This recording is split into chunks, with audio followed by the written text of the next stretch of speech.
चिन्तासन्तान् हन्तारो यत्पादं गुजरे स्वीयानां तान् निजाचार्यान् प्रणमामि तदनुग्रहतो जन्तु सर्वदुःखातिगो तमहं सर्वदा वन्दे श्रीमद्वल्लभनन्दनम् अज्ञानतिमिरान्धस्य ज्ञानाञ्जनशलाकया चक्षुरुन्मीलितं येन तस्मै श्रीगुरवे नमामि हृदये शेषे लीलाक्षीराब्धिशायिनं लक्ष्मीसहस्रलीलाभिः दिव्यमानं कलानिधिं चतुर्विंशतिभिस्तथा षड्भिर्विराजते योऽसौ पञ्चधारी।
માયાવાદીઓ જે છે એ જીવાત્મા જે છે એને બ્રહ્મ અને જીવાત્મામાં કોઈ ભેદ નથી અને એ પાછું નિત્ય જ્ઞાન રૂપ માને છે.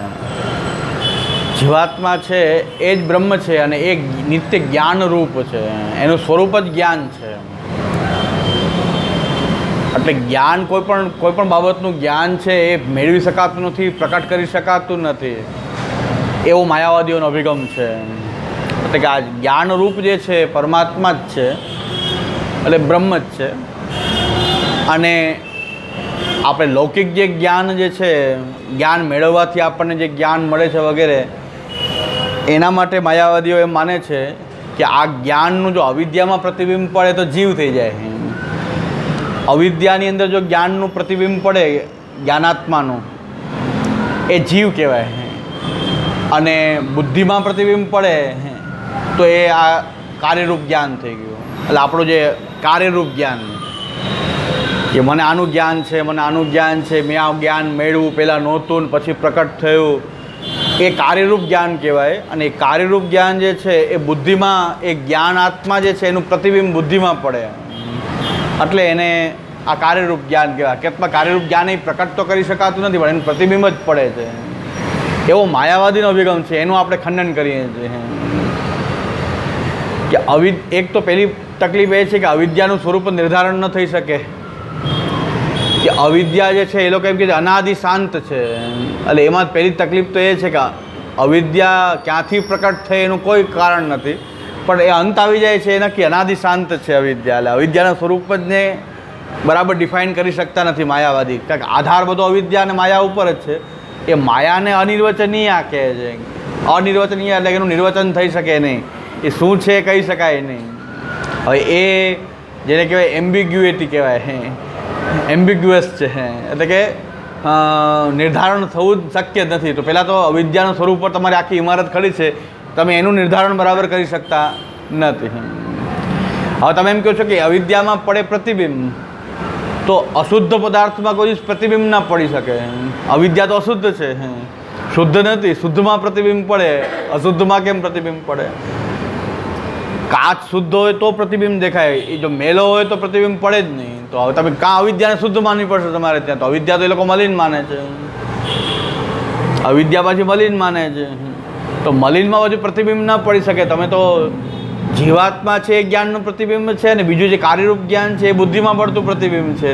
તો બુદ્ધિ અને અવિદ્યા એ બે વસ્તુ તમારે ત્યાં મલિન માનો છો. મલિન સત્વ પ્રધાના, મલિન સત્વ પ્રધાના કહે છે. શુદ્ધ સત્વ પ્રધાન નથી, પણ મલિન સત્વ પ્રધાન. તો એ જે વસ્તુ મલિન છે એમાં પ્રતિબિંબ પડી શકે નહીં. તો આ પ્રતિબિંબવાદ જ આખો તમારો જે માયાવાદીઓનો છે એ ખોટો ઠરે. બીજું, બ્રહ્મમાં તો ત્રણ રૂપ, ત્રણ એના સત, ચિત અને આનંદ છે. તમે કહો જ્ઞાનનું જ પ્રતિબિંબ પડે, સતનું પ્રતિબિંબ પડવું જોઈએ. તો પછી જો જ્ઞાનનું પ્રતિબિંબ પડી શકતું હોય, રૂપરહિત પદાર્થ છે જ્ઞાન, તો રૂપરહિત છે પાછો. એ રૂપરહિતનું જો પ્રતિબિંબ પડતું, એક તો રૂપરહિતનું પ્રતિબિંબ ન પડે, મલિન પદાર્થમાં પ્રતિબિંબ ન પડે. તો પ્રતિબિંબ તમે માનતા હો તો પ્રતિબિંબમાં આટલા બધા મુદ્દાઓ જવાબ પડશે કે એક તો મલિન વસ્તુ પ્રતિબિંબ કેમ પડે, બીજું રૂપવાળો પદાર્થ હોય એનું પ્રતિબિંબ પડે, તો રૂપરહિતનું પ્રતિબિંબ કેવી રીતે પડે, રૂપરહિત પદાર્થનું એ પ્રતિબિંબ એમાં કેવી રીતે પડી શકે. જ્ઞાનનું પ્રતિબિંબ પડે તો પછી જો જ્ઞાનનું પ્રતિબિંબ પડતું હોય, રૂપરહિતનું પણ જો પ્રતિબિંબ પડતું હોય તો પછી સદંશનું પ્રતિબિંબ પડવું જોઈએ. કારણ કે સચ્ચિદાનંદ છે ને, એ પરમાત્માનું જે રૂપ જે છે, બ્રહ્મનું રૂપ છે એ સચ્ચિદાનંદ છે, ખાલી ચિદાત્મા તો નથી. એમાં સત પણ છે, ચિત્ત પણ છે અને આનંદ પણ છે. તો સચ્ચિદ આનંદ ત્રણેયના પ્રતિબિંબ પડવા જોઈએ. તો આનંદનું પ્રતિબિંબ, સતનું પ્રતિબિંબ, સદંશનું પ્રતિબિંબ તો તમે માનતા જ નથી, સદંશ તો મિથ્યા માનો છો. તો સદંશનું પ્રતિબિંબ જે છે એ પણ પડવું જોઈએ. ચિદંશનું પ્રતિબિંબ પડતું હોય તો સદંશનું પ્રતિબિંબ પડવું જોઈએ. એનો કોઈ જવાબ નથી એ લોકો પાસે. એટલે એના કારણે આ જે પ્રતિબિંબવાદ જ એનો જે છે એ દૂષિત કરીએ છીએ આપણે કે ભાઈ એ પ્રતિબિંબવાદથી તમે આ સમજાવી શકતા જ નથી. જો જ્ઞાનનું પ્રતિબિંબ પડે તો સદંશનું પ્રતિબિંબ માનવું પડશે ને. એક પદાર્થ સચ્ચિદાનંદ જે છે, તમે એમ કહો છો કે આ મોઢાનું પ્રતિબિંબ પડે ને હાથનું ન પડે, એમ કેમ બની શકે? એ તો આખો એક જ પર્સનાલિટી છે, તો બધાનું આવવું જોઈએ પ્રતિબિંબ. અમુક જ પ્રતિબિંબ પડે, અમુક ન પડે, એવું તો માની શકાય નહીં. તો સદંશનું પ્રતિબિંબ માનવું પડશે. એનો તમે પ્રતિબિંબ માનતા નથી, સદંશનું પ્રતિબિંબ માનતા નથી, સદંશને પ્રતિબિંબ નથી માનતા, આનંદનું પ્રતિબિંબ નથી માનતા, ખાલી જ્ઞાનનું જ પ્રતિબિંબ થાય છે. ખાલી જીવ થઈ જાય છે જ્ઞાનનું. જ્ઞાનાત્મા કહો છો તમે, એ જ્ઞાન રૂપ છે. બ્રહ્મ જે છે એ જ્ઞાન સ્વરૂપ છે. તો સદ અને ચિત્ત પણ એમાં, સદ અને આનંદ પણ છે. તો ત્રણેયના પ્રતિબિંબની વાત કરવી જોઈએ. ખાલી ચિદનું જ કેમ પ્રતિબિંબ પડે? એ તો સચ્ચિદાનંદ છે ને, તો સચ્ચિદાનંદનું પ્રતિબિંબ પડવું જોઈએ. ખાલી ચિદનું જ કેમ પ્રતિબિંબ પડે? એ જીવ બની જાય. હવે તમે કહો સચ્ચિદાનંદનું પ્રતિબિંબ પડે તો પછી આનંદના ધર્મ પણ બધા આવવા જોઈએ. તો જીવાત્મામાં આનંદના ધર્મ તો આવતા નથી પ્રતિબિંબ રૂપે. તો આ પ્રતિબિંબવાદમાં ઘણા બધા મુદ્દા એ સાબિત થઈ શકે એવા નથી. એટલે પ્રતિબિંબવાદનું અહીં મહાપ્રભુજી ખંડન કરે છે. અને મહાપ્રભુજી એમ બતાવે છે તો આપણી જે ફિલોસોફી છે એમાં ખાલી જ્ઞાન જ નિત્ય છે એવું નથી. મહાપ્રભુજી એમ કહે કે સચ્ચિદાનંદ, તો સદંશરૂપ જે જગત જે છે સદંશમાંથી પ્રગટ થાય છે એ પણ અમે નિત્ય માનીએ છીએ. જીવાત્મા પણ એ જ્ઞાન રૂપ જે છે એ સચ્ચિદ રૂપ છે, તો એને પણ અમે નિત્ય માનીએ છીએ. આનંદરૂપ જે પરમાત્મા છે એ પણ સચ્ચિદાનંદ વિગ્રહ છે. તો અમારા મતમાં તો સચ્ચિદ આનંદ ત્રણેય નિત્ય છે. તમે ખાલી ચિદના જ્ઞાનને નિત્ય માની અને એનું પ્રતિબિંબને જીવ કહો છો. એનું પ્રતિબિંબ એ જીવ છે. ચાલો, એ પ્રતિબિંબ એ જીવ હોય તો પછી જીવ જે છે એક જ છે, એ વ્યાપક છે. વ્યાપક જીવ છે તો બધા સુખ દુઃખના અનુભવ બધાના થવા જોઈએ. તો પછી એ પણ મુદ્દો આવશે જ્યારે તમે જીવને વ્યાપક કહેશો ને એનું પ્રતિબિંબ માનશો અવિદ્યામાં, તો પછી જીવ એક જ હોય તો પછી જેમ આપણે હાથ પગ આપણે બધા અંદર જીવ એક હોવાને કારણે બધાનો અનુભવ આપણે કરીએ, એમ જીવાત્મા જો બધી એક જ હોય તો બધાને સુખ દુઃખનો અનુભવ બધાને થવો જોઈએ. અત્યારે જે મોદીને જે આનંદ થતો હશે પોતાના સામ્રાજ્યને, એનો આપણને થવો જોઈએ. આપણને જરાય નથી થતો. એનો આનંદ જ આપણને રિવીલ થવો જોઈએ, કારણ કે આપણે બધા એક જ છીએ. એ બધા એક જ થઈ જશે. રાહુલનું દુઃખ પણ આપણને દુઃખ અનુભવ થવો જોઈએ.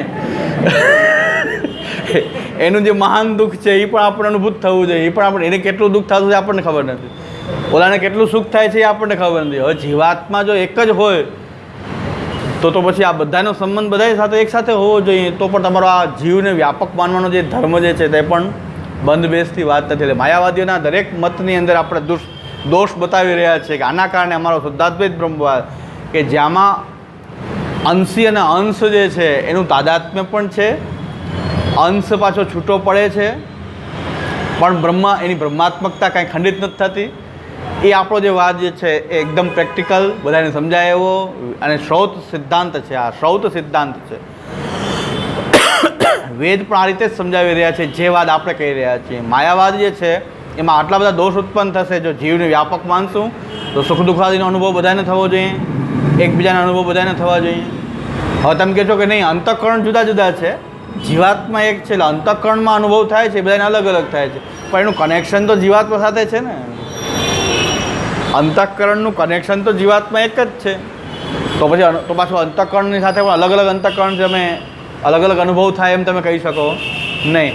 એટલે માનવું પડશે કે અંશીના અંશનું આ તાદાત્મ્યનો સિદ્ધાંત જ માન્ય કરવો પડે કે પરમાત્માનો અંશ છે જીવ, અને એ તિરોહિતાનંદ છે, એનો આનંદ તિરોહિત થઈ ગયો છે. એ આપણી જે થિયરી છે એ જ આપણે સમજાવી શકશું. બાકી આ રીતના તો પ્રતિબિંબવાદમાં પણ ઘણા બધા દૂષણ આવે છે, જીવને વ્યાપક માનવામાં પણ ઘણા બધા દૂષણ ઉત્પન્ન થાય છે. એટલે આપણે મહાપ્રભુ કહે છે કે ભાઈ પ્રતિબિંબવાદ માનવાની બદલે એની આપણી જે બ્રહ્માત્મકતા જે છે, બધાની બ્રહ્માત્મકતા હોવા છતાં પણ લીલાર્થ જે ભગવાનમાં આનંદ તિરોહિત કરાવી રહ્યા છે, કોઈમાં ચિદરૂપ તિરોહિત કરાવીને એક લીલા પ્રકટ થઈ રહી છે, એ લીલાને સમજવાની આવશ્યકતા છે. હકીકતમાં એ લીલાને સમજવાની આવશ્યકતા છે. આ માયાવાદીઓ લીલાવાદને માનતા નથી. એ લીલાવાદને માનતા નથી કારણ કર્મને જ, બ્રહ્મની અંદર કોઈ કર્મ નથી માનતા, કોઈ શક્તિ નહીં, કોઈ ગુણ નહીં, કોઈ આકાર નહીં, કોઈ રૂપ નહીં, એવો બ્રહ્મ માને છે. તો લીલા માને તો પાછું કર્તૃત્વ આવે, એ કર્તૃત્વનો દોષ આવે.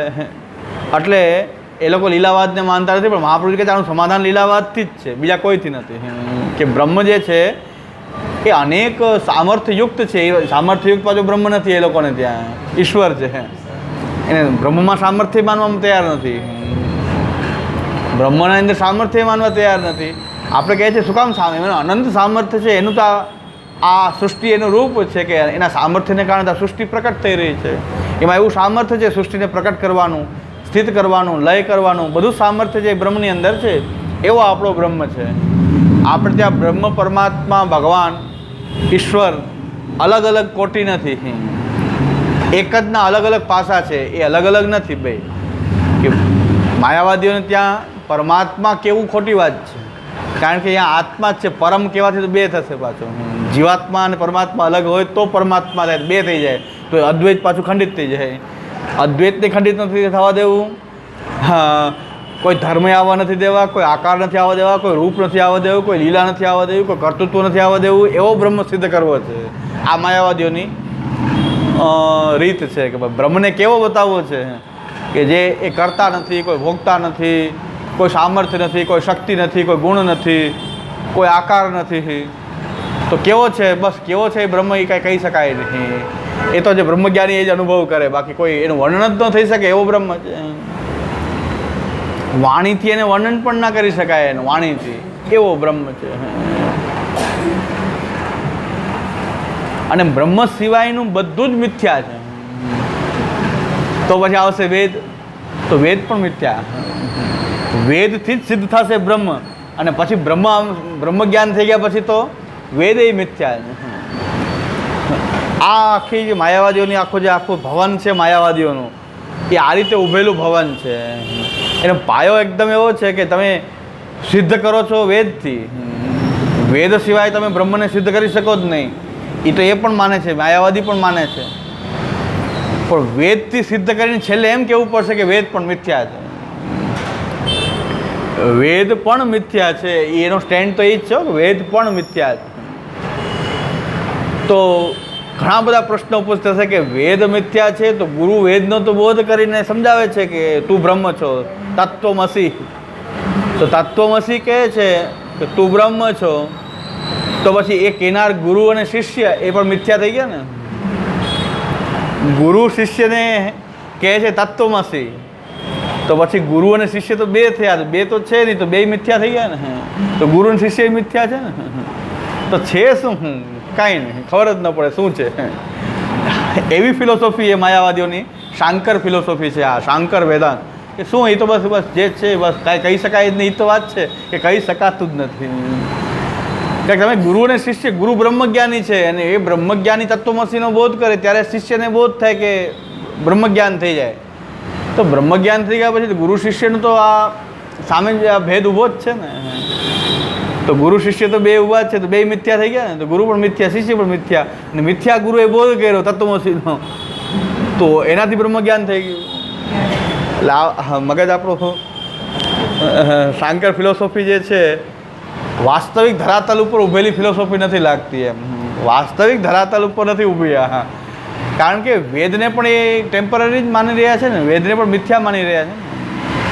આપણે એમ કહે છે કે વેદ પણ નિત્ય છે, આ સૃષ્ટિનું બ્રહ્માત્મક રૂપ પણ નિત્ય છે, જગત પણ નિત્ય છે, જીવાત્મા પણ નિત્ય છે, તો બધું નિત્ય છે આ. અને અખંડમ કૃષ્ણવત સર્વમ એ આપણી ફિલોસોફી છે. આપણે બધું નિત્ય માનીને કહી રહ્યા છીએ કે તો પણ અદ્વૈતની વાત કરીએ છીએ. આપણે બધા જ દ્વૈતો બતાવીને પણ આપણે અદ્વૈત સિદ્ધ કરી શકીએ છીએ. એ લોકોને એમ વાંધો આવે કે અદ્વૈત સિદ્ધ ન થાય, અદ્વૈતમાં કંઈક વાંધો ન આવવો જોઈએ, એના માટે આ બધા એક્સક્યુઝ છે એના. સર્વજ્ઞાત્મ મુનિ એમ કહે છે કે અમે કહીએ છીએ કે વેદ મિથ્યા છે, પણ છતાં વેદથી જ બ્રહ્મ સિદ્ધ થશે, બીજાથી નહીં થાય. સર્વજ્ઞાત્મ મુનિ એમ કહે છે, પાછું એમ સ્પષ્ટ કહે છે કે ભાઈ વેદ મિથ્યા છે, પણ વેદ સિવાય બ્રહ્મની સિદ્ધિ થઈ શકે જ નહીં. એટલું અમે કહીએ છીએ, પણ મિથ્યા છે, વેદ સચ્ચા એમ નિત્ય છે, બ્રહ્મની જેમ જ સત્ય છે. આપણે બ્રહ્માત્મક માનીએ છીએ, વેદને તો બ્રહ્મ જ માનીએ છીએ. સાક્ષાત બ્રહ્મના નિશ્વાસ રૂપ, સાક્ષાત એની પરાવાક એ વેદ છે.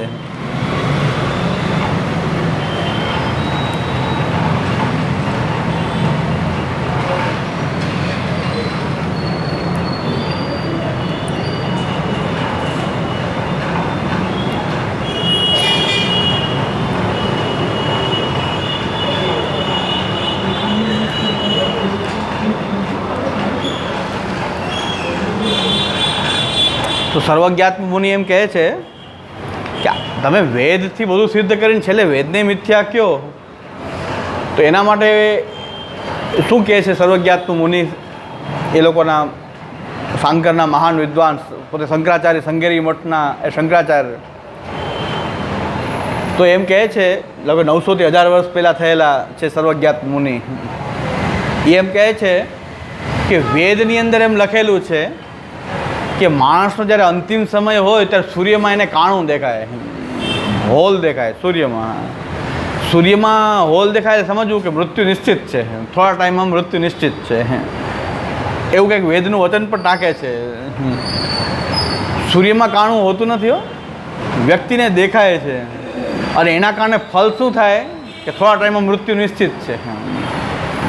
જે માણસનું મૃત્યુ થોડા ટાઈમમાં આવવાનું હોય એને સૂર્યની અંદર કાણું દેખાય, હોલ દેખાય. તો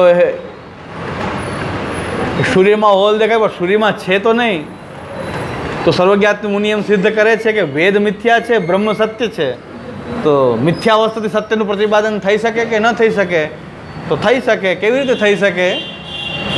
કે હોલ તો છે નહીં, મિથ્યા છે, અજ્ઞાનથી દેખાણો છે, પણ એનાથી ફળ સાચું છે એનું કે મૃત્યુ નિશ્ચિત છે, મૃત્યુરૂપ નિશ્ચિત ફળ છે. તો એમ અમે કહીએ છીએ કે ભાઈ હોલ નથી, જેના હોલ દેખાય છતાં મૃત્યુ થાય, ફળ સાચું થાય. એવી રીતે મિથ્યા વસ્તુ સત્યનું પ્રતિપાદન કરી શકે. એટલે વેદ જે છે એ મિથ્યા છે પણ સત્યનું પ્રતિપાદન કરે છે. આ અમારો મત છે, શાંકરોનો મત છે આવો. હા, એટલે વેદમાં પૂરી શ્રદ્ધા તો નથી જ ને, વેદમાં કામ ચલાવ જ છે. તો બ્રહ્મજ્ઞાનીને તો વેદ પણ મિથ્યા ગણવાનો છે. આપણે વેદને સાક્ષાત ભગવદ રૂપ માનીએ છીએ, ભગવાનના નિશ્વાસ રૂપ માનીએ છીએ. વેદ જે છે એ સાક્ષાત ભગવાનની પરાવાક છે, બ્રહ્મની પરાવાક છે વેદ. અને જે બહાર જે વેદ આવી રહ્યો છે ને એ તો થોડોક જ આવી રહ્યો છે, ચતુર્થાંશ કહી શકાય. પૂરેપૂરા વેદનો આ 4 વેદ આપણને જે પ્રાપ્ત થાય છે ને એ તો બહુ થોડો હિસ્સો જે બહાર પ્રકટ થયો છે વૈખરી લેવલનો, એટલો જ વેદ આપણને. બાકી વેદ તો બહુ વિશાળ છે કે ભગવાનની પરાવાક છે. પરા પશ્યંતી, મધ્યમાં અને વૈખરી 4 લેવલ છે વાણીના. એક પરાવાક જે છે તમારી અંદર રહેલું બધા જ કોન્સેપ્ટ આઈડિયા જે અંદર ફીડ બધા થયેલા છે એ પરાવાક છે. આપણી અંદર જેટલું સ્ટોરેજ અંદર છે, જેટલા કોન્સેપ્ટ આપણી અંદર મગજમાં રહેલા છે એ પરાવાક છે. એ આપણી વાણીનું પરાવાક લેવલ છે. પછી આપણે કંઈક બોલવું છે ત્યારે આ સ્ટોરેજમાંથી કંઈક આપણે બહાર શબ્દો કાઢીએ, આપણને એનું કંઈક અનુભવ થવા માંડે, એ પશ્યંતી લેવલ છે. અને મુખમાં ઉચ્ચારણની શરૂઆત કરવા વખતે જે કાંઈ સ્પંદન થાય મધ્યમાં, અને મુખમાંથી શબ્દો બહાર નીકળે એ વૈખરી. વૈખરી વાણી કહે છે ને, તો વાણીના લેવલ કેટલા? હા, પરાવાક જે છે, પછી ત્યાર પશ્યંતી જે છે કે આપણે શું બોલવું છે એ આપણી સામે આવે. આપણા સ્ટોરમાંથી આપણે અત્યારે ઘડો બોલવું છે તો ઘડાનો આખો જે વિચાર છે એ બહાર આવે છે. વિચારો અનંત આપણી અંદર રહેલા સ્ટોરેજ થયેલા છે, એમાંથી ઘડો આપણે બહાર કાઢીને હવે ઘડાને બોલવા જઈ રહ્યા છીએ આપણે. પછી ઘ ડો ઘ ડ ઓ એવો ઉચ્ચાર કરવા માટે આ બધા જગ્યાઓનો ઉપયોગ કરીએ આપણે. ઘ પછી અ પછી ડ પછી ઓ, એ બધા સાઉન્ડ જે છે આપણી અંદરથી પ્રકટ થાય એ મધ્યમાં છે, અને બહાર આવી જાય એ વૈખરી લેવલ છે. 4 લેવલ છે. એમ ભગવાનની જે પરાવાક જે છે ને, જેટલા પ્રભુની અંદર ભગવાનની અંદર, જો આપણે શુદ્ધાદ્વૈતી છીએ, સાકાર બ્રહ્મવાદી છીએ, એટલે બ્રહ્મ અને ભગવાનનો ભેદ નથી કરતા. એ લોકોને ત્યાં ભગવાન બોલવું જ મિથ્યા થઈ જાય. શાંકર જો ભણાવતા હોય તો ભગવાન ન બોલાય, બ્રહ્મને ભગવાન ન કહી શકાય, તો પછી મિથ્યા થઈ જાય. ભગવાન મિથ્યા છે, બ્રહ્મ સત્ય છે. આપણે ત્યાં સાકાર બ્રહ્મવાદી અને શુદ્ધાદ્વૈતીઓ આપણે એ બ્રહ્મના જ પાસારૂપ માનીએ છીએ, એને બ્રહ્મથી અલગ નથી માનતા કે ભગવાન કહેવાથી બ્રહ્મ બદલાઈ જાય છે, એવું નથી. કારણ કે બ્રહ્મેથી પરમાત્મેથી ભગવાનથી શબ્દતે તૃતીયમ વાચ્યમ ક્રમેણ એવમ મયાત્રહી, એમ શ્રી મહાપ્રભુજી આજ્ઞા કરે છે. એટલે આપણી માટે ભગવાન બોલવું પણ ત્યાં બ્રહ્મની પરાવાક, આપણે એને ભગવાનની પરાવાક કહીએ તો એમાં કંઈ આપણે ફેર નથી પડતો, એ લોકોને પડે, શાંકરોને એ ફેર પડે બધો. તો પરાવાકનું જે લેવલ છે વેદનું, એ ખરેખર આખું રૂપ છે વેદનું. એમાંથી જે બહાર આવી રહ્યું છે એ વૈખરી લેવલનો વેદ જે છે, 4 વેદ આપણને જે પ્રાપ્ત થાય છે. એટલે ભગવાનના લેવલથી વૈખરીઓ, આપણા લેવલથી નહીં. એના લેવલથી તો બહુ, એટલે વેદ જે વર્ણન કરે છે પૂરેપૂરું નથી કરતું, કારણ કે વેદ જ પૂરો નથી. આ બહાર આવેલો વેદ છે, ભગવાનની અંદર રહેલો વેદ તો એની પરાવાક રૂપ છે. એટલે વેદ પણ નેતિ તો કહે જ છે ને કે આવું નહીં, એટલું જ નહીં. આ તમે ફિક્સ ન કરતા, જે અમે કહીએ છીએ એટલો જ બ્રહ્મ નથી, એટલું ફિક્સ ન કરી લેતા. એમ એ હજી એટલું બહુ અનંત છે. એનું પૂરેપૂરું વર્ણન થઈ શકે એમ નથી, કારણ કે વેદ જ એટલો બહાર આવ્યો છે.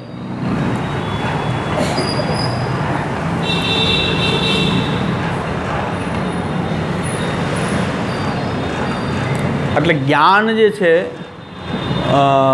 માયાવાદીઓ એમ કહે છે જ્ઞાનનું પ્રતિબિંબ પડવું બુદ્ધિમાં, એ બુદ્ધિમાં જ્ઞાનનું પ્રતિબિંબ પડવું એ આપણું આ વ્યવહારિક જ્ઞાન છે. બુદ્ધિમાં પડતું પ્રતિબિંબ એ વ્યવહારિક જ્ઞાન થયું. હવે બુદ્ધિનું સ્વરૂપ શું છે આપણે ત્યાં, કે બુદ્ધિ જે છે એ લોકો ત્યાં તો એ મિથ્યા જ છે, અવિદ્યાની પ્રોડક્ટ જ છે બુદ્ધિ.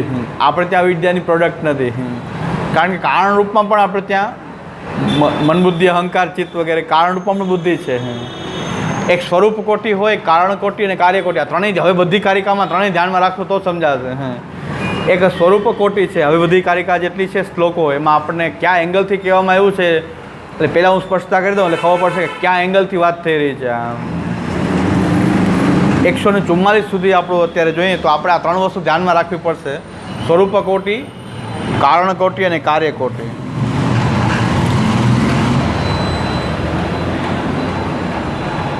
એક બ્રહ્મનું એક સ્વરૂપ સચ્ચિદાનંદ, એનું જે સ્વરૂપ જે છે એ આખું એક સ્વરૂપ કોટી છે.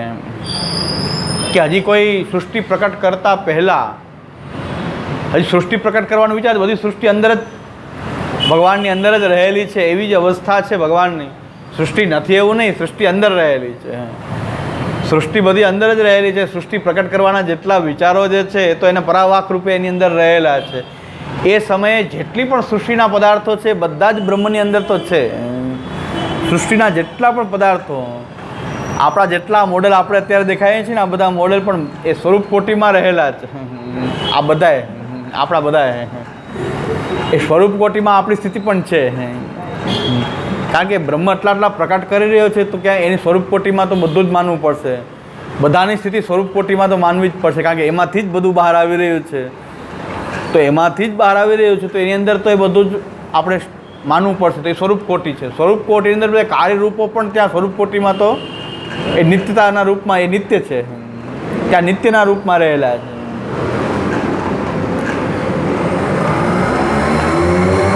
હવે જે વસ્તુ સ્વરૂપ કોટીમાં રહેલી છે એ પાછા કાર્યમાં આવતા પહેલાં કારણ કોટીમાં આવે છે.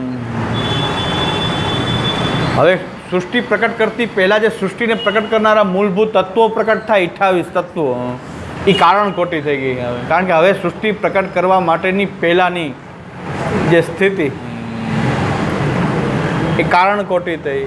જેમ કે એક ચિત્રકાર કોઈ ચિત્ર બનાવે એની પહેલાં ચિત્રના વિચારો બધા જ કેટલા ચિત્રો બનાવવાના બધા જ વિચાર એની અંદર તો છે જ.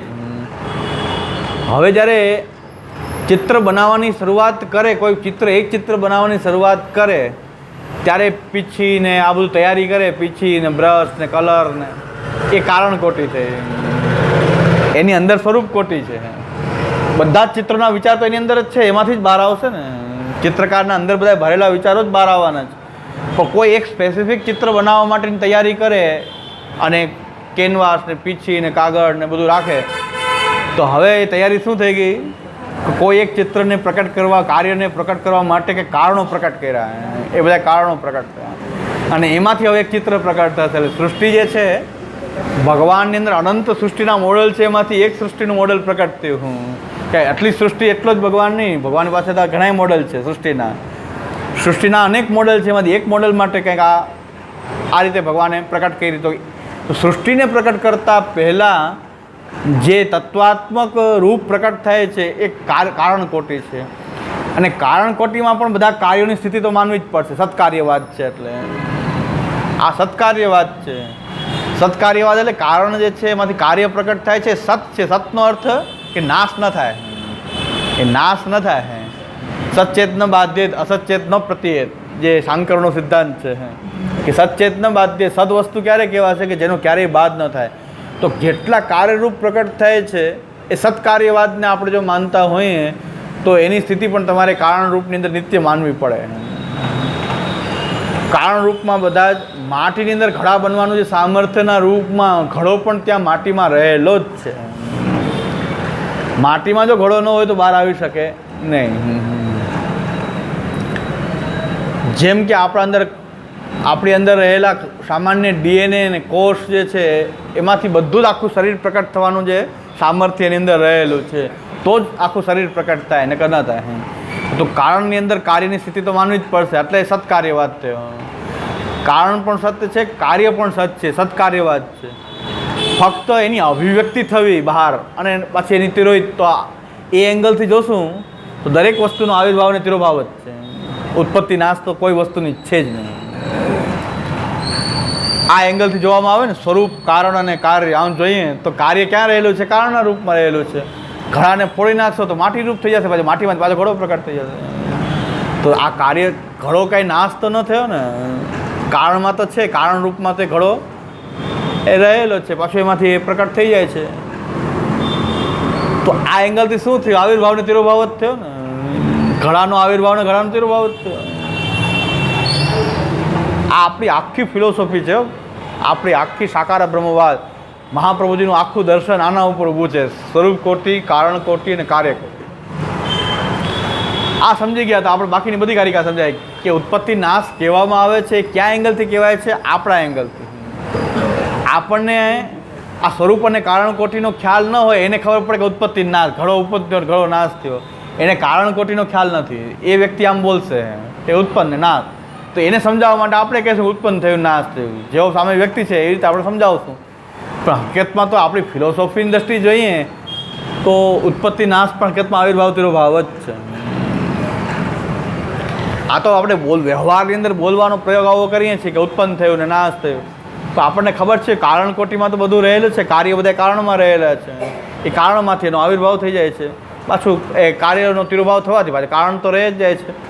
કારણમાં જે આવિર્ભાવ શક્તિ છે એના કારણે પાછું કાર્ય પ્રકટ થઈ જાય, કારણમાંથી કાર્ય પાછું બહાર આવી જાય છે. આ જેને ખ્યાલ છે આ એંગલથી, આ બાજુની તો આવિર્ભાવ તિરોભાવ થશે. અને આ એંગલથી જોશું તો ઉત્પત્તિ નાશ પણ માન્ય છે. આપણને એમ કે આપણે જન્મમાં આપણે મૃત્યુ પામ્યા એટલે આપણે હવે આપણે ન રહ્યા એવું આપણને લાગે. હકીકતમાં એવું નથી. એ પાછા પુનઃ પણ પાછું એનું એ થતું રહે છે. એટલે આપણે સમજી લેવાની વાત છે કે ઉત્પત્તિ નાશ બોલશું તો એ કયા એંગલથી બોલશું આપણે? ખાલી કાર્યના